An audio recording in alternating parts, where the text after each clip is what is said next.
अगले हफ्ते को तुम्हारा निकाह है। अब्बा ने अचानक ही मेरे सर पर बम फोड़ा था। अब्बा की बात सुनकर मैं सकते में आ गया। क्या मेरा निकाह? मगर किससे? मैंने हैरत से सवाल किया। चौधरी अकबर की बड़ी बेटी रानो से। अब्बा ने कहा तो मैं चौंक गया। चौधरी अकबर हमारे गांव का जमींदार था और काफ़ी दौलत और जायदाद का मालिक था।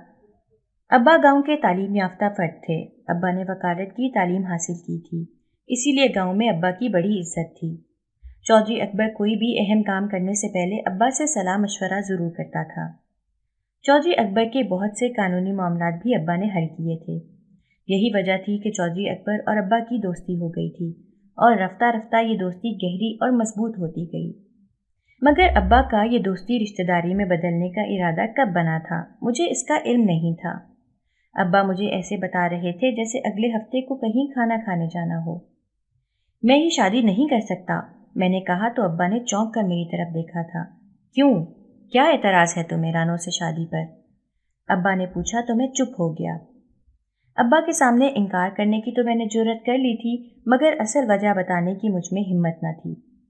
तुम्हारी शादी रानो से ही होगी, मैं चौधरी अकबर को ज़बान दे चुका हूँ। अब्बा अपना फैसला सुनाकर जा चुके थे। मैं सर पकड़कर सोफे पर बैठ गया था। ऐसा नहीं था कि रानो कोई बुरी लड़की थी। रानो लाखों में एक थी, मगर मैं किसी और को चाहता था। और दुख की बात यह थी कि मैं जिस लड़की को चाहता था वो भी चौधरी अकबर की ही बेटी थी। मेरा नाम राहील है। मैंने एक मुतवस्सित घराने में आंख खोली। मैं अपने वालिदैन का अकलौता बेटा था। मेरे दादा की गांव में थोड़ी सी ज़मीन थी और अपना मकान था। दादा ज़मीन पर खेती बाड़ी किया करता था। अब्बा दादा की अकलौती औलाद था। अब्बा को पढ़ने का बहुत शौक था और अब्बा ने सख्त मेहनत से पढ़ाई की थी। क्योंकि गांव में तो तालीम के मौके नहीं थे और उन दिनों शहर जाने के लिए सफ़र की सहूलियात भी मैसर नहीं थी। अब्बा को शहर आने जाने में पूरा दिन लग जाता था, मगर जैसे तैसे करके अब्बा ने वकालत की तालीम हासिल कर ली तो दादा ने अब्बा की शादी कर दी थी। मेरी माँ गांव की एक सादा सी औरत थी जिसने अपनी सारी ज़िंदगी शौहर की अताअत और घर वालों की खिदमत में गुजार दी थी। अब्बा की तरह मैं भी अपने वालिदैन का अकलौता बेटा था, इसलिए अब्बा को मेरी परवरिश की बहुत फ़िक्र थी। मेरे अब्बा बहुत उसूल पसंद इंसान थे। उन्होंने मेरी परवरिश काफ़ी सख्ती से की। शायद यही वजह थी कि अकलौता होने के बावजूद मैं बिगड़ा नहीं था। मैं अब्बा से बहुत डरता था, लेकिन अब्बा की सख्तियों का बदला मैंने हमेशा अम्मा से लिया। मैं अम्मा को बहुत तंग करता था। अब्बा की पाबंदियों की वजह से मैं अक्सर अम्मा से नाराज़ हो जाता था। अम्मा मुझे बहुत चाहती थीं। मेरी नाराज़गी से अम्मा की जान पर बन जाती थी। वो मुझे मनाने की कोशिश करती और मेरे लाड उठाती थीं, मगर अम्मा से लाड उठवाने के लिए मैं झूठ मूठ नाराज़ बना रहता। हम गाँव में अपने आबाई मकान में रहते थे। मुझे बहन भाई का बहुत शौक था। अब्बा भी मेरी तरह अपने माँ बाप की अकलौती औलाद थे, इसलिए मेरा कोई कज़न भी नहीं था जिसके साथ मैं खेलता। मैं घर पर अकेला मुंह लटकाए पड़ा रहता। घर से बाहर जाने और लड़कों को दोस्त बनाने की अब्बा की तरफ से इजाज़त नहीं थी। घर में खिलौने मौजूद थे, लेकिन मैं अकेला खेल खेल कर थक गया था। अम्मा को मेरे अकेलेपन की बहुत फिक्र होती थी। वो मेरी उदासी की वजह से अच्छी तरह वाकिफ थीं, मगर वो कर भी कह सकती थीं। कभी कभी वो मुझे चौधरी अकबर की हवेली ले जाती थीं। चौधरी अकबर से अब्बा की दोस्ती की वजह से दोनों घरों का एक दूसरे के यहाँ आना जाना हो गया था। अम्मा की भी चौधरी की बीवी से काफ़ी बनती थी। चौधरी अकबर की बीवी के यहाँ बस बेटियां ही पैदा होती थीं। वो चौधरी अकबर को जायदाद का वारिस न दे सकी थी। बेटा ना होने की वजह से चौधरी अकबर का रवैया अपनी बीवी और बेटियों के साथ अच्छा नहीं था। उसे बेटा चाहिए था। हर तरह की मन्नत मुराद और इलाज के बावजूद चौधरी अकबर की बीवी बेटा पैदा न कर सकी थी। 5 बेटियां पैदा करने के बाद अब उसकी सेहत भी ठीक नहीं थी। ज़्यादातर वो बीमार रहती थी। वो अक्सर अम्मा से चौधरी की बेएतनाई और तल्ख रवैये की शिकायत करती थी, तो अम्मा भी उसे तसल्ली दे दिया करती थी। गांव में चौधरी का वाहिद घर था जहां मेरा भी आना जाना था। मैं चौधरी अकबर के घर जाता तो मुझे बहुत अच्छा लगता था। चौधरी अकबर की 5 बेटियां थीं।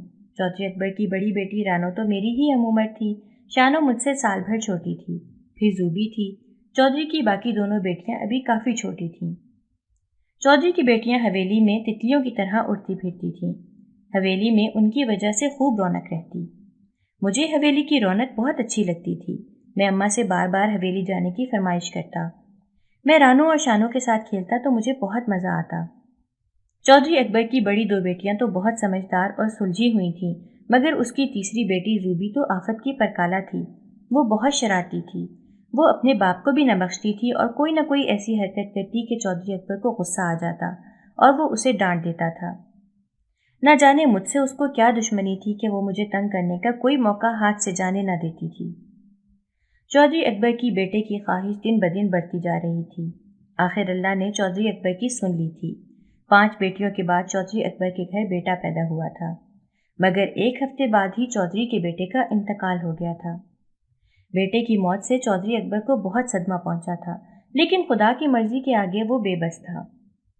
چودھری اکبر کی بیٹے کی خواہش پوری نہ ہو سکی تھی، اس لیے وہ چڑچڑا ہو گیا تھا۔ اپنا غصہ اکثر وہ اپنی بیوی اور بچیوں پر اتار دیتا تھا۔ خاندان والوں اور دوستوں نے چودھری اکبر کو متعدد بار دوسری شادی کا مشورہ دیا تھا۔ خود اس کی پہلی بیوی نے بھی کہا تھا کہ چودھری اکبر چاہے تو دوسری شادی کر سکتا ہے، آخر زمین و جائیداد کو کوئی تو وارث ہونا چاہیے، لیکن چودھری اکبر نے دوسری شادی نہیں کی۔ اس کا کہنا تھا کہ اللہ نے اس کو بیٹا دے کر واپس لے لیا ہے، اس کے نصیب میں شاید اولاد نرینہ ہے ہی نہیں۔ اب یہ نہ ہو کہ دوسری شادی کے بعد اس کے گھر مزید لڑکیاں پیدا ہو جائیں۔ چودھری اکبر نے مزید لڑکیاں پیدا ہونے کے خوف سے دوسری شادی ہی نہیں کی تھی۔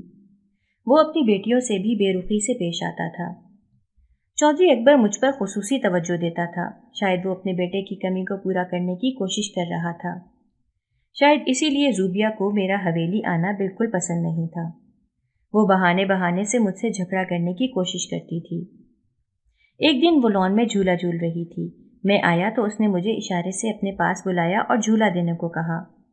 میں نے جھولا دیا تو اس نے جان بوجھ کر خود کو جھولے سے نیچے گرا دیا تھا اور روتے ہوئے بھاگ کر اندر چلی گئی۔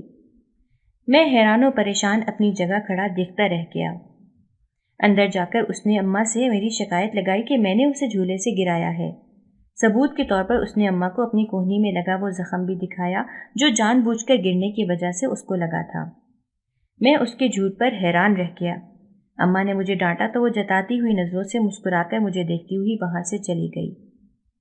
میں حیران رہ گیا تھا، زوبی نے ایسا کیوں کیا تھا؟ اس نے جھوٹ کیوں بولا تھا؟ اب وہ اکثر کھیل کے دوران ایسا ہی کرتی تھی۔ وہ خود کو جان بوجھ کر چوٹ لگواتی اور رونے لگتی۔ وجہ کوئی بھی ہو پر اماں کے سامنے ہمیشہ وہ میرا نام لیتی تھی کہ میں نے اس کو گرایا ہے۔ اماں مجھے ڈانٹتی تو وہ خوش ہو جاتی، اس کی آنکھیں چمکنے لگتی۔ کبھی کبھی وہ مجھ پر الزام لگاتی کہ میں نے اسے مارا ہے۔ اماں حیران تھی کہ راحیل کو کیا ہو گیا ہے۔ اماں جانتی تھی کہ میں مار پیٹ کرنے والا بچہ نہیں ہوں۔ میں سمجھ نہیں پاتا تھا کہ آخر کیا وجہ ہے جو زوبی میرے ساتھ ایسا کر رہی ہے۔ چودھری نظام مجھ سے پیار کرتا تھا اور شاید زوبی کو یہ بات پسند نہیں تھی کہ جو محبت اور توجہ چودھری نظام کی بیٹیوں کا حق تھی وہ انہیں کبھی نہیں ملی تھی۔ شاید اسی چیز نے زوبیہ کے اندر نفرت اور غصہ بھر دیا تھا۔ اپنے باپ کو تو وہ کچھ کہہ نہیں سکتی تھی، مگر میں اس کے عتاب کا نشانہ بن جاتا تھا اور مجھے ڈانٹ پڑوا کر شاید اس کے دل کو تسکین ملتی تھی۔ رانو اور شانو نے تو کبھی مجھ سے کوئی بیر نہ رکھا تھا، لیکن زوبی کا مزاج الگ تھا۔ غصہ اور کینہ اور بدلہ لینا اس کی شخصیت کا حصہ تھا۔ زوبی کے رویے سے تنگ آ کر میں نے اب حویلی جانا خاصا کم کر دیا تھا۔ ویسے بھی اب میں بڑا ہو رہا تھا اور کھیل میں اب مجھے زیادہ مزہ نہیں آتا تھا۔ میں نے خود کو پڑھائی میں مصروف کر لیا تھا۔ ویسے بھی ابا میری پڑھائی کو لے کر کچھ زیادہ ہی سنجیدہ تھے۔ وہ مجھ پر کافی سختی برتتے تھے۔ مجھے خود بھی پڑھنے کا شوق تھا۔ میں ان کی اکلوتی اولاد تھا اور ان کے سارے خواب میں نے ہی پورے کرنے تھے، اس لیے میں نے بھی دل لگا کر پڑھنا شروع کر دیا تھا۔ فارغ وقت میں کتابوں کا مطالعہ کرتا تھا۔ میں اسکول سے واپسی پر اپنی سائیکل تیزی سے دوڑائے چلا رہا تھا۔ آج بے انتہا گرمی تھی اور میرا حلق پیاس کی شدت سے بالکل خشک ہو رہا تھا۔ اسکول میں بھی ٹھنڈا پانی موجود نہ تھا۔ میرا دل چاہ رہا تھا کہ کوئی مجھے ٹھنڈا ٹھار پانی پیش کرے اور میں پورا گلاس خالی کر دوں۔ میں ابھی کچھ دور ہی پہنچا تھا کہ مجھے رانو، شانو اور زوبیہ اسکول سے واپس اپنے گھر جاتی دکھائی دیں۔ ان کا اسکول ان کے گھر سے کچھ فاصلے کی دوری پر ہی تھا، جبکہ میرا اسکول میرے گھر سے کافی دور تھا۔ میں انہیں نظر انداز کرتا تیزی سے آگے بڑھ گیا تھا۔ میں جلد از جلد گھر پہنچنا چاہتا تھا۔ ابھی میں چند قدم آگے ہی بڑھا تھا کہ مجھے زوبی کی چیخ کی آواز سنائی دی۔ मैं फौरन रुका और मुड़कर उनकी जानिब देखने लगा। वो अपना पाँव पकड़े ज़मीन पर बैठी चिल्ला रही थी, जबकि उसकी बहनें उसके गिर्द हैरान परेशान खड़ी कभी उसको और कभी उसके पाँव को देख रही थीं। मेरा फ़र्ज़ बनता था कि मैं वापस जाकर उसकी खबरगिरी करूं, लिहाजा मैं धीरे धीरे चलता हुआ उस तक पहुंचा। क्या हुआ? मैंने रानो शानो से सवाल किया। उनके जवाब देने के बजाय ज़ूबी खुद ही चमक कर बोली थी, मेरे पाँव में मोच आ गई है, शदीद दर्द हो रहा है, मुझसे तो उठा भी नहीं जा रहा। उसके चेहरे के तासुरात से तो नहीं लग रहा था कि वो शदीद दर्द में मुब्तला थी, मगर चारों नाचार मुझे उस पर यकीन करना ही पड़ा। तुम मुझे अपनी साइकिल पर बिठाकर घर तक छोड़ दो। मैं अभी सोचो विचार ही कर रहा था कि उसको कैसे तसल्ली दूं कि उसकी फरमाइश मेरे सामने आई। मैं इनकार करना चाहता था, उस वक्त मेरे अंदर इतनी हिम्मत न थी कि मैं उस मोटी के वज़न को उसके घर तक घसीटूं, मगर हमेशा की तरह मैं इनकार न कर सका और उसे अपनी साइकिल की पिछली सीट पर बैठने का इशारा किया। वो झट ज़मीन से उठकर अपना बस्ता संभालती मेरी साइकिल पर आ बैठी। मैं हैरान था, उसके पाँव की मोच एकदम से कैसे ठीक हो गई थी। बहरहाल ज़ूबी से कुछ भी उम्मीद रखी जा सकती थी। मैं ठंडी सांस भरता हुआ साइकिल पर बैठा और धीरे धीरे से साइकिल चलाने लगा, जबकि उसकी दोनों बहनें हमारे पीछे आहिस्ता आहिस्ता घर की तरफ बढ़ने लगीं। उनका घर आया तो मैंने सुख का सांस लिया और अपनी साइकिल रोक दी। ज़ूबी एक अदा से साइकिल से उतरी और अपने घर की तरफ बढ़ गई। मैंने दोबारा से साइकिल चलाना चाही ताकि जल्द से जल्द अपने घर पहुंचूं, मगर साइकिल आगे न बढ़ी। साइकिल के पिछले टायर की पूरी हवा निकल चुकी थी। मैंने ज़ूबी की तरफ देखा, वो अपने गेट से अंदर दाखिल होने ही वाली थी। उसके हाथ में मौजूद परकार देखकर मैं उसकी कारिस्तानी समझ गया था। मैं अपनी साइकिल ज़मीन पर ही फेंककर उसकी जानिब बढ़ा था। बात सुनो, रुको, तुमने मेरी साइकिल पंक्चर की है। मैं आज उसको बख्शने वाला नहीं था। एक तो शदीद गर्मी, ऊपर से प्यास से बुरा हाल। उसने तो मुझे एक गिलास पानी का भी ना पूछा था। नहीं, मैंने तो नहीं की। उसने अपना परकार वाला हाथ पीछे छुपाया और साफ मुकर गई। शायद वो मेरे तेवर देखकर घबरा गई थी।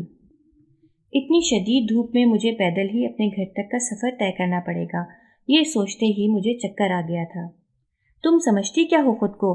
क्यों हर वक्त मेरे पीछे पड़ी रहती हो? झूठ और फरेब के सिवा तुम्हें आता ही क्या है? अपने बाप की बेरुखी का बदला मुझसे क्यों लेती हो? मेरा इसमें क्या कसूर? अगर तुम अपने बाप को प्यारी नहीं हो या वो प्यार करना पसंद नहीं करता, तुम हो भी तो इतनी शरारती और बदतमीज कि कोई तुम्हें कैसे प्यार कर सकता है? आज मैं अपने गुस्से पर काबू न रख पाया और उस पर फट पड़ा था। मैं दिल ही दिल में उसके बारे में जो कुछ सोचता था सब कुछ बोल गया था। उसे शायद मुझसे ऐसी उम्मीद न थी। वो आंखें फाड़े हैरानी से मुझे तक रही थी। इतनी देर में शानो और रानो भी हम तक पहुंच चुकी थी। मैं गुस्से से उसको सुनाकर अपनी साइकिल की तरफ बढ़ा था। क्या हो गया? रानो ने पूछा। इसने जानबूझकर मेरी साइकिल पंक्चर कर दी है। मैंने ज़ूबी की तरफ इशारा किया तो उसे देखकर चौंक गया। उसका चेहरा आंसुओं से भीगा हुआ था। मैं एक लम्हे को साकित रह गया था। मुझे अपनी तरफ देखता पाकर वो अपनी हिचकियां रोकने की कोशिश में मुंह पर हाथ रखकर अंदर की तरफ भाग गई थी। मुझे अपने रवैये और अपने अल्फाज की तलखी का एहसास हुआ तो मैं शर्मिंदगी से सर झुकाए अपनी साइकिल चलाता पैदल ही घर की तरफ रवाना हो गया। मैंने मैट्रिक का इम्तिहान पास किया तो अब्बा ने मुझे शहर भेजने का फ़ैसला किया। अब्बा की ख्वाहिश थी कि मैं अपनी बाकी की तालीम शहर के किसी बड़े कॉलेज में हासिल करूं। मैं जाने से पहले एक बार ज़ूबी से मिलना चाहता था, लिहाजा मैं अम्मा को लिए चौधरी के घर पहुंच गया। मैंने जानबूझकर ऐसे वक्त का इंतखाब किया था जब चौधरी घर पर न हो। वो मुझे बाहर झूले पर बैठी दिखाई दे गई। मैं अम्मा को अंदर भेजकर उसकी तरफ बढ़ा। मैं दरअसल उससे अपने रवैये की माफ़ी मांगना चाहता था। मुझे देखते ही उसने झूले पर बैठे बैठे ही अपना रुख मोड़ लिया था। सुनो ज़ूबी, मैं वो सब कुछ नहीं कहना चाहता था, मगर गुस्से में कह गया था, मैंने शर्मिंदगी से कहा। गुस्से में इंसान वही कुछ कह जाता है जो सच हो। वो धीरे से बोली तो मैं उसकी अक्लमंदी पर हैरान रह गया। अच्छा सॉरी, मैं तुम्हारा दिल नहीं दुखाना चाहता था। मैंने अपने कान पकड़ लिए। मुझे नहीं मालूम था कि अब्बा की तरह तुम भी मेरी शरारतों से इतने नाला हो, वरना मैं तुम्हें कभी तंग न करती। मैं तो तुम्हें अपना दोस्त समझकर तुम्हारे साथ शरारतें कर लिया करती थी। वो उदासी से बोली तो मुझ पर घड़ों पानी पड़ गया। मैं काफ़ी देर वहाँ बैठा उसे समझाता और अपनी गलती का मदावा करता रहा। मुझे आज की ज़ूबी पहले वाली ज़ूबी से काफ़ी मुख्तलिफ लगी थी। ज़ूबी के धीमे लहजे और उसकी अक्लमंदी ने मुझे चौंका दिया था। मैंने आज अपने दिल में ज़ूबी के लिए कुछ ख़ास महसूस किया था। मुझे आज वो बेहद मुनफरिद लग रही थी। मुझे नहीं मालूम था कि हर वक्त शरारतें करके मुझे परेशान करने वाली ज़ूबी जब उदास होगी तो मेरा दिल इतना दुखी हो जाएगा। मुझे वक्त गुजरने का पता ही न चला। अम्मा ने मुझे आवाज़ दी तो मैं ज़ूबी के पास से उठकर अम्मा के साथ चल दिया। अब्बा ने शहर में एक घर खरीद लिया था। मैं अम्मा के साथ शहर में रहने लगा। गांव जाने का सिलसिला अब वैसे ही काफ़ी कम हो गया था। कभी साल बाद ईद पर जाना होता तो हवेली का भी चक्कर लग जाता। मैं पढ़ाई में शुरू से ही ज़हीन था। मैं हर इम्तिहान में नुमाया कामयाबी हासिल करता रहा। अब्बा मुझसे बहुत खुश थे। अब्बा की ख्वाहिश थी कि मैं डॉक्टर बनूं। गांव में वैसे भी कोई डॉक्टर नहीं था, इसलिए अब्बा की ख्वाहिश पर मैंने मेडिकल कॉलेज में दाखिला ले लिया था। मैं छुट्टियों में गांव आता तो चौधरी अकबर मुझे हवेली में लाजमी दावत देता था। मैं अब्बा के साथ हवेली चला जाता। चौधरी मेरे डॉक्टर की तालीम हासिल करने से बहुत खुश था। मेरे मेडिकल कॉलेज में दाखिला लेने के बाद गांव में अब्बा की इज्जत में मज़ीद इजाफा हो गया था।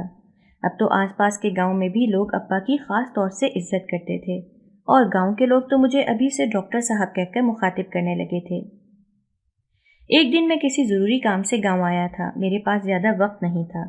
मैं वापस शहर जाते हुए चौधरी अकबर से मिलने चला गया। मैं वापस जा रहा था तभी मैंने ज़ूबी को देखा था और देखता ही रह गया था। वो खिलता गुलाब थी। वो शायद बाहर से आ रही थी। उसने गुलाबी रंग का लिबास पहना हुआ था। स्याह चादर में उसका सफ़ेद चेहरा चौदहवीं के चांद की तरह चमक रहा था। अगर मैं ये कहूँ कि उससे ज़्यादा खूबसूरत लड़की मैंने आज तक नहीं देखी थी तो ये गलत ना होगा। मैं अपनी जगह खड़े यकटक उसे देखे जा रहा था।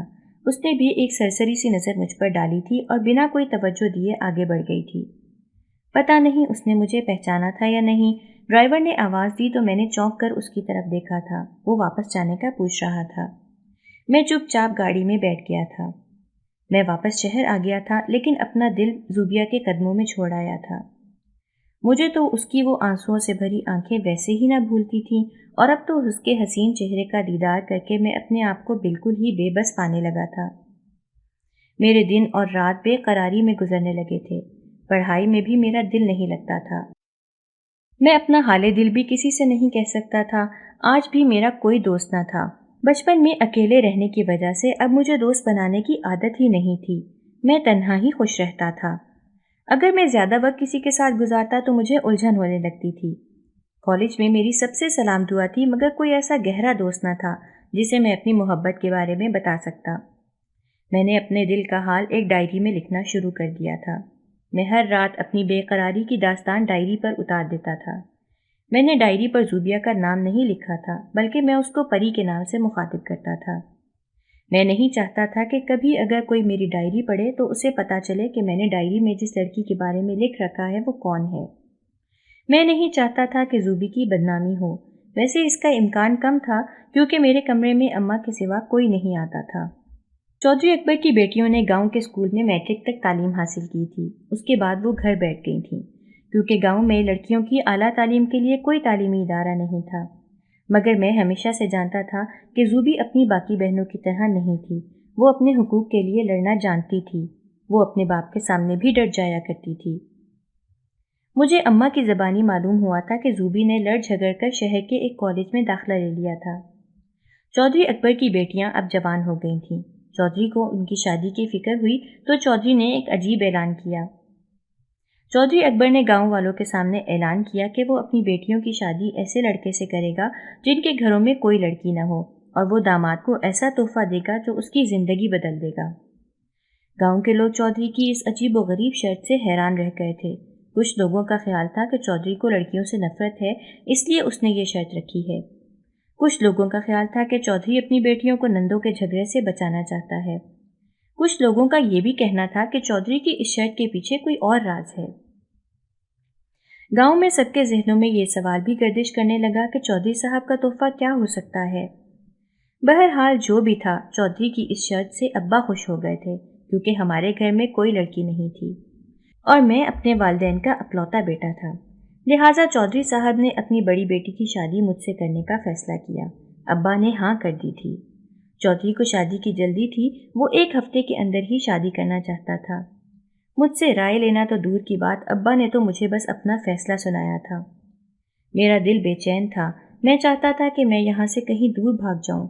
کیونکہ میں زوبی کے علاوہ کسی اور سے شادی نہیں کرنا چاہتا تھا، اور زوبی کی بہن سے تو بالکل بھی نہیں، کیونکہ ایسی صورت میں تو میرا اور زوبی کا آمنا سامنا ہوتا رہے گا، اور کہیں میرے دل کی بے قراریاں شادی کے بعد بھی اس پر عیاں ہو گئیں تو کتنی مشکل ہو جائے گی۔ ابھی تو میری پڑھائی بھی مکمل نہ ہوئی تھی۔ میں نے ابا کو سارے جواز پیش کیے کہ میں ابھی پڑھنا چاہتا تھا اور شادی کے لیے تیار نہ تھا، مگر ابا میری کہاں سننے والے تھے۔ انہوں نے میری ایک نہ سنی اور اماں کو بھی میرے پیچھے لگا دیا۔ میں نے زندگی میں آج تک اماں ابا کی کوئی بات نہ ٹالی تھی، تو اب کیسے ٹال سکتا تھا؟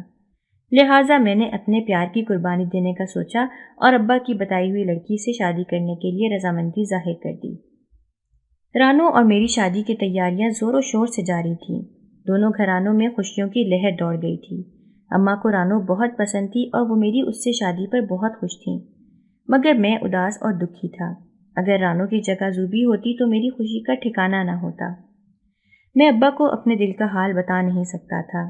بچپن سے لے کر اب تک ابا نے مجھے اپنے اشارے پر چلایا تھا، اور اب میری زندگی کے اتنے بڑے فیصلے میں بھی انہوں نے مجھ سے مشورہ تک نہیں لیا تھا۔ اماں کی ابا کے آگے کبھی نہیں چلی تھی، وہ ویسے بھی کبھی ابا کے خلاف نہیں گئی تھیں۔ انہوں نے بھی الٹا مجھے ہی سمجھایا تھا۔ نہ میرا کوئی دوست تھا، نہ ہمدرد۔ میں نے اپنے دل کا تمام حال ایک بار پھر سے اپنی ڈائری پر لکھ ڈالا تھا۔ اس شادی سے میں کتنا ناخوش تھا، اور صرف ابا کے حکم کی وجہ سے میں رانو سے شادی کرنے پر مجبور تھا، میں نے تمام داستان ڈائری پر اتار دی تھی۔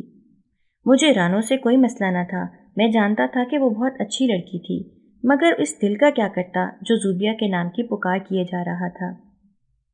مقررہ دن پر میں دل پر پتھر رکھ کر بارات لے کر گیا تھا اور رانو کو رخصت کروا کر گھر لے آیا تھا۔ میں نے فیصلہ کیا تھا کہ زوبی کو بھول جاؤں گا اور رانو کو خوش رکھنے کی پوری کوشش کروں گا۔ رانو کو کمرے میں لا کر بٹھا دیا گیا۔ اماں گاؤں کی عورتوں کے ساتھ رسمیں پوری کرنے میں مصروف تھیں۔ یکایک کمرے سے شور کی آواز سنائی دی تھی۔ اماں گھبرائی ہوئی باہر آئی تھیں اور انہوں نے مجھے بتایا کہ رانو بے ہوش ہو گئی ہے۔ اماں کا خیال تھا کہ شاید وہ تھکن سے بے ہوش ہو گئی ہے۔ میں نے آگے بڑھ کر رانو کی نبض چیک کی تو میں سکتے میں آ گیا تھا۔ رانو مر چکی تھی۔ کچھ دیر پہلے وہ جیتی جاگتی میرے ساتھ گاڑی میں بیٹھی تھی اور اب بستر پر اس کی لاش پڑی تھی۔ وہی گھر جہاں کچھ دیر پہلے شادیانے بج رہے تھے، اب وہاں سے بین اور رونے کی صدائیں بلند ہو رہی تھیں۔ مجھ میں سکت نہ تھی کہ چودھری کو اس کی بیٹی کی موت کی اطلاع دیتا۔ ابا نے فون کر کے چودھری کو رانو کے مرنے کی اطلاع دے دی تھی۔ چودھری آیا اور اپنی بیٹی کی میت حویلی لے گیا تھا۔ میں رانو کا پوسٹ مارٹم کروانا چاہتا تھا تاکہ اس کی موت کی وجہ پتہ چل سکے، لیکن چودھری نے پوسٹ مارٹم کروانے سے انکار کر دیا تھا۔ مجھے یقین نہیں ہو رہا تھا کہ میری دلہن شادی کی پہلی رات ہی صرف اپنے باپ کے گھر سے ہی نہیں بلکہ اس دنیا سے ہی رخصت ہو گئی تھی۔ رانو کی تدفین کے بعد میں دل برداشتہ ہو کر شہر آ گیا تھا، مگر مجھ سے کچھ پڑا نہیں جا رہا تھا۔ مجھے رانو کی موت کا بہت افسوس تھا۔ میں خود کو رانو کا مجرم سمجھ رہا تھا۔ جب سے رانو اور میرا رشتہ طے ہوا تھا، میں نے اللہ سے مسلسل شکوہ ہی کیا تھا۔ شاید اسی وجہ سے رانو چل بسی تھی۔ شاید یہ میرے شکوے کرنے کی سزا تھی جو مجھے ملی تھی۔ میں خود کو پڑھائی میں مصروف کرنے کی کوشش میں لگا ہوا تھا۔ اسی طرح 6 ماہ کا عرصہ گزر چکا تھا۔ میں کالج سے گھر آیا تو چودھری کو اپنے گھر دیکھ کر حیران رہ گیا تھا۔ رانو کے مرنے کے بعد یہ چودھری سے میری پہلی ملاقات تھی۔ چودھری کے ساتھ اس کی بیوی اور بیٹی زوبیہ بھی تھی۔ زوبیہ کو دیکھ کر میرے دل کی حالت غیر ہونے لگی تھی۔ میں جلدی سے اپنے کمرے میں آ گیا تھا۔ شام کو چودھری واپس گاؤں چلا گیا تو ابا نے بتایا کہ چودھری نے اپنی دوسری بیٹی شانو کا رشتہ میرے لیے پیش کیا ہے۔ مجھ پر حیرتوں کا پہاڑ ٹوٹ پڑا تھا۔ ایسا کیسے ممکن تھا؟ رانو کے بعد اب شانو کے ساتھ میری شادی طے کرنے کی منصوبہ بندی کی جا رہی تھی۔ ابا نے پھر سے حامی بھر لی تھی۔ اگر تو میں ابا کے سامنے زوبیہ کا نام لے لوں تو اس میں کیا حرج ہے، کیونکہ وہ بھی تو چودھری کی ہی بیٹی ہے۔ اگر چودھری نے اپنی دوسرے نمبر کی بیٹی کی شادی مجھ سے کرنی ہے تو اس کے بجائے وہ تیسرے نمبر کی بیٹی کی شادی بھی تو مجھ سے کر سکتا ہے۔ میں نے ابا سے بات کرنے کا فیصلہ تو کر لیا تھا، مگر میں اس پر عمل نہ کر سکا۔ ابا کے سامنے اپنے منہ سے زوبیہ کا نام لینے کی میری ہمت ہی نہ ہوئی۔ میں اپنے ساتھ ساتھ زوبیہ کو بھی بدنام کر دیتا، اور میں ایسا نہیں چاہتا تھا۔ میں تو زوبیہ کے احساسات کے بارے میں بھی نہیں جانتا تھا کہ وہ مجھے پسند بھی کرتی ہے کہ نہیں۔ میری محبت یک طرفہ محبت تھی۔ ہو سکتا تھا کہ وہ میرے علاوہ کسی اور کو پسند کرتی ہو۔ ایسے میں اس کا نام لینا بے وقوفی تھی، جبکہ ہمارے خاندان تو کیا پورے گاؤں میں ہی شادی بیاہ کے فیصلے بڑوں کی مرضی سے ہی ہوا کرتے تھے۔ मैं अभी शादी करना नहीं चाहता था। मैंने अब्बा के सामने बेहद चूं चना से काम लिया और मना करने और शादी से बचने की जितनी कोशिश कर सकता था की, मगर मेरी तमाम कोशिशें बेकार ही रहीं। मुझे अब्बा के हुक्म के आगे एक बार फिर सरे तस्लीम खम करना पड़ा। चौधरी न जाने क्यों मुझे हर सूरत अपना दामाद बनाना चाहता था। शायद मेरे डॉक्टर बनने की वजह से, या शायद वो जल्द अज जल्द अपनी बेटियों को अपने घर से रुखसत करना चाहता था। और अब्बा भी शायद चौधरी की ज़मीनों और जायदाद की वजह से लालच में आ गए थे। मैंने अब्बा से कई बार कहा था कि मुझे अपनी पढ़ाई मुकम्मल करने दें, उसके बाद जहां आप कहेंगे वहीं शादी कर लूँगा, मगर हर बार की तरह इस बार भी अब्बा ने मेरी नहीं सुनी थी। अब्बा ने शहर वाले घर की अच्छी तरह सफाई सुथराई करवा दी थी, क्योंकि इम्तिहान सर पर थे और मुझे जल्दी शहर आना था। अम्मा चाहती थीं कि मैं शानों को भी अपने साथ ही शहर ले आऊं। इस बार शादी सादगी से करने का फैसला हुआ था। सिर्फ गांव के खास लोगों को मदऊ किया गया था। निकाह के बाद मैं शानों को अपने घर ले आया था, लेकिन बदकिस्मती से शादी की पहली रात शानों का भी इंतकाल हो गया था। मैं सकते में आ गया था। ये मेरे साथ क्या हो रहा था? आखिर किस गुनाह की सज़ा मुझे मिल रही थी? अम्मा अब्बा भी सख्त अफसरदा थे। गांव के लोग तरह तरह की बातें कर रहे थे। कुछ लोगों का ख्याल था कि मैंने ही अपनी दोनों बीवियों का कत्ल किया था। कुछ लोगों का ख्याल था कि मैं मनहूस था। मेरी जिंदगी में अकेला रहना ही लिखा था। पहले मेरे बाद कोई बहन भाई पैदा ना हो सका था, और अब मेरी दोनों बीवियां भी यके बाद दीगरे मर रही थीं। गांव वालों की बातें मुझे ठीक ही लग रही थीं। मैं वाकई मनहूस वाक़ई हुआ था। शायद मेरी किस्मत में तन्हाई लिख दी गई थी। जो भी मेरी जिंदगी में दाखिल होता था वो मर जाता था। अम्मा इस तरह की बातें सुनती तो मुझे समझाने की कोशिश करती कि गांव के लोग जाहिल हैं, इसलिए वो ये बातें कर रहे हैं। मैं उनकी बातों को दिल पर ना लूं, मगर मैं तो इन बातों को सच मान बैठा था। मुझे रानों और शानों के मरे हुए चेहरे दिखाई देते। मैं इस तरह की ज़हनी कैफियत में था कि शायद पागल हो जाता। इस मौके पर अब्बा ने मेरा बहुत ख्याल रखा था। वो अपने सारे काम छोड़कर मेरे साथ रहते थे और इधर उधर की गुफ्तगू से मेरा दिल बहलाने की कोशिश करते थे। अब्बा मेरी वजह से इतने परेशान थे कि रात को भी मेरे साथ मेरे कमरे में सोते थे। वो शर्मिंदा थे कि अगर वो शादी पर जोर ना देते तो मेरे साथ ये सब ना होता। आज मुझे पता चल गया था कि अब्बा भी मुझसे बहुत प्यार करते हैं, बस उन्होंने कभी अपनी मोहब्बत को जाहिर नहीं किया था। अब्बा से मुझे जो भी शिकायतें थीं वो भी अब न रही थीं। अब्बा की सख्ती अगर ना होती तो आज मैं डॉक्टर न बन रहा होता, बल्कि गांव के बाकी लड़कों की तरह कबूतर उड़ा रहा होता है। कहते हैं कि वक्त सबसे बड़ा मरहम होता है। रफ्ता रफ्ता मुझे भी सब्र आ गया था, और चौधरी अकबर को भी। लेकिन चौधरी की बीवी को सब्र नहीं आ सका था। वो माँ थीं। जवान बेटियों की मौत के सदमों से वो बिस्तर से जा लगी थीं। मैंने गांव जाना बिल्कुल तर्क कर दिया था। शानों के मरने के बाद से अब तक मैं गांव नहीं गया था। बड़ी मुश्किल से मैंने अपने आप को इस सदमे से निकालने में कामयाब हुआ था, और इम्तिहान की तैयारी में मगन हो गया था। इम्तिहान से फारिग हुआ तो अब्बा ने मुझे गांव चलने का कहा था। मेरे साथ वो भी काफ़ी दिनों से शहर में थे। मैं अब्बा के साथ गांव चला आया। चौधरी अकबर मुझसे मिलना चाहता था। मैं अब्बा के साथ हवेली चला आया। चौधरी अकबर मुझे पहले से बूढ़ा और कमज़ोर लगा था। बेटियों के पैर दर पैर मौत के सदमे ने उसको निढाल कर दिया था। चौधरी ने मुझसे जूबी के रिश्ते की बात की तो मैं हवन्नक बना उसकी शक्ल देखता रहा। चौधरी न जाने मुझसे क्या चाहता था। 2 बेटियों की मौत के बाद वो तीसरी बेटी भी मेरे हवाले करने को तैयार था। कोई और वक्त होता तो शायद चौधरी की ये बात सुनकर मैं खुशी से छलांगे लगाना शुरू कर देता, लेकिन इस बार मुझे कोई खुशी नहीं हुई थी, बल्कि जूबिया का सफ़ेद कफन में लिपटा चेहरा मेरे सामने आ गया था। मैं घबराकर उठ खड़ा हुआ था और हवेली से निकलकर घर आ गया था। अब्बा ने इस बार फैसले का इख्तियार मुझे दे दिया था, और मेरा जवाब इनकार था। मैं अब कभी शादी करना ही नहीं चाहता था। मैंने अब्बा को साफ कह दिया था। अब्बा मायूस हो गए थे, ताहम उन्होंने इस बार मुझ पर कोई जोर नहीं डाला था। मैं बिस्तर पर लेटा काफ़ी देर तक सोचो विचार में मुब्तला था। नींद मेरी आंखों से कोसों दूर थी। रह रहकर मेरी आंखों में जूबी का चेहरा नजर आ रहा था। मेरी जूबी को पाने की ख्वाहिश पूरे होने जा रही थी, मगर अब शायद मेरे दिल में वो ख्वाहिश रही न थी। मैं अपनी वजह से उसे कोई नुकसान नहीं पहुंचाना चाहता था। अगर शादी की पहली रात वो भी मुझे ऐसे ही छोड़कर चली जाती तो मैं क्या करता? मैं तो शायद पूरा ही पागल हो जाता। मैंने जूबी को महफूज रखने की खातिर उससे शादी ना करने का फैसला किया था, बल्कि अब तो मुझे किसी से भी शादी नहीं करनी थी। शादी तो मेरे लिए मौत से भी बदतर बन गई थी। आधी से ज्यादा रात तो मैंने आंखों में ही काट दी थी। अभी आंख लगी न थी कि अब्बा ने जोर से मेरा कंधा हिलाया तो मैं हड़बड़ा कर उठ बैठा था। चौधरी अकबर को दिल का दौरा पड़ा था। मैं फौरन अब्बा के साथ चौधरी की हवेली की तरफ भागा था। मैं अब्बा के साथ मिलकर चौधरी को अस्पताल ले आया था। डॉक्टर ने बताया था कि चौधरी की हालत खतरे से बाहर थी, मगर उसको ज़हनी परेशानी से बचाने की हर मुमकिन कोशिश की जाए, वरना कुछ भी हो सकता है। चौधरी को कमरे में मुंतकिल कर दिया गया तो मैं और अब्बा उससे मिलने अंदर दाखिल हुए।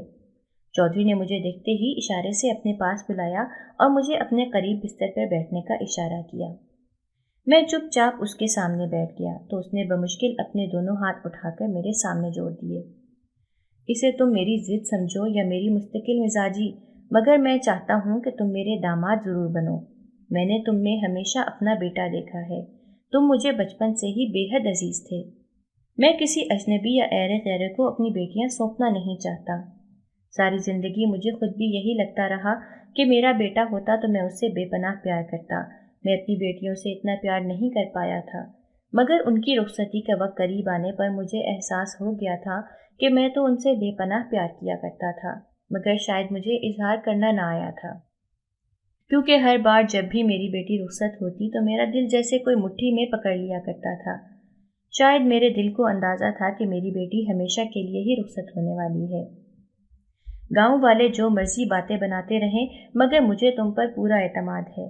मैं जानता हूँ कि तुमने मेरी बेटियों को किसी किस्म का कोई नुकसान नहीं पहुँचाया था। मैं अब अपनी तीसरी बेटी ज़ुबिया का रिश्ता तुम्हारे लिए पेश करता हूँ। मुझे पूरी उम्मीद है कि तुम इस बार भी मुझे नहीं ठुकराओगे। चौधरी की बात सुनकर और उसकी हालत देखकर मेरा दिल पसीज गया था। ये सच था कि चौधरी ने मुझे हमेशा ही बहुत प्यार दिया था। उसने मुझे अपने सगे बेटे जैसा प्यार और मान दिया था। इस हालत में चौधरी को रिश्ते से इनकार करना किसी तौर मुनासिब नहीं था। ज़ुबिया ने भी शायद बाप की बीमारी की वजह से इनकार नहीं किया था। मैंने अब्बा की जानिब देखा और अस्पताल में ही अपनी आंखों से ज़ुबिया से शादी के लिए रजामंदी जाहिर कर दी थी।